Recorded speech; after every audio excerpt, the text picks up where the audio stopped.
السلام علیکم friend, urdujogi.com کی طرف سے آپ کو سلام کہتا ہوں۔ اگر آپ سب لوگ کمنٹ کرنے میں پرہیز کرتے ہیں یا آپ کمنٹ نہیں کر سکتے، یا جو میری بہنیں کمنٹ نہیں کر سکتی، یا جو میرے بھائی اپنی تفصیلات فراہم کرنا نہیں چاہتے، وہ کسی کے ساتھ شیئر نہیں کرنا چاہتے، لنک ڈسکرپشن میں ہے، ہماری ویب سائٹ پر وزٹ کریں اور آپ وہاں بھی جا کر کمنٹ کر سکتے ہیں۔ وہاں آپ کو 100% رپلائی ملے گا، اور ہر بات کی جو بھی آپ نے بات کرنی ہے اور اس کی جواب جو ہے وہ ہم ضرور دیتے ہیں۔ اور اگر آپ کسی کے ساتھ کمنٹ شیئر نہیں کر سکتے یا نہیں کرنا چاہتے تو وہاں آپ ہماری ویب سائٹ کو وزٹ کریں، آپ وہاں کمنٹ کریں اور اپنی تفصیلات سے بات چیت کریں، ہم آپ کو رپلائی کریں گے۔ آج کا رشتہ بھی بہت اچھا اور خوبصورت سیکنڈ میرج کا رشتہ ہے، آنٹی کا رشتہ ہے۔ انہوں نے سیکنڈ میرج کرنی ہے اور پہلی جو طلاق ہے ان کی ہو چکی ہے اور عدت میں چل رہی ہے، اور انہوں نے کل ہی ہماری ٹیم کے ساتھ پرپوزل لگانے کو کہا ہے، اور کہا ہے کہ ہمارے لیے ایک اچھا سا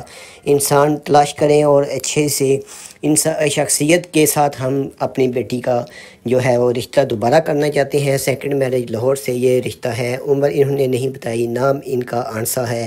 بہت اچھی خوبصورت خاتون ہے، آپ اپنی سکرین پر یہ دیکھ سکتے ہیں۔ اور اگر آپ کو یہ رشتہ سیکنڈ میرج والا پسند آتا ہے، مسلمان سنی مسلک سے ان کا تعلق ہے، لاہور سے یہ ان کی رہائش ہے، اپنا ذاتی مکان ہے، مسلمان سنی مسلک سے ان کا تعلق ہے۔ ایک بھائی ایک ہی بہن ہے، جو بھائی ہے وہ بیرون ملک کسی میں یورپ کے کنٹری میں وہ سیٹ ہے، وہ اس کی شادی ہو چکی ہے، وہ اپنے بچوں کے ساتھ وہاں موجود ہے۔ یہ اکیلی خاتون اپنے گھر والدین کے گھر پر اب موجود ہے، والدین دونوں زندہ ہیں، والد جو ہے وہ اپنی دکان کرتے ہیں، بہت ہی اچھے اور نیک ضعیف لوگ ہیں۔ اور کل ہی انہوں نے ہمارے کے ساتھ ٹیم کے ساتھ رابطہ کر کے سیکنڈ میرج کا پروپوزل لگانے کو کہا ہے۔ اگر میرے بھائی کوئی دلچسپی رکھتا ہے، لاہور شہر سے ہے، تو آپ یہ رشتہ آپ کے لیے بہت ہی مفید ہو سکتا ہے۔ آپ کو ایک بار پھر بتاتا ہوں، urdujogi.com کو وزٹ کریں اور وہاں اپنی تفصیلات کو فراہم کریں۔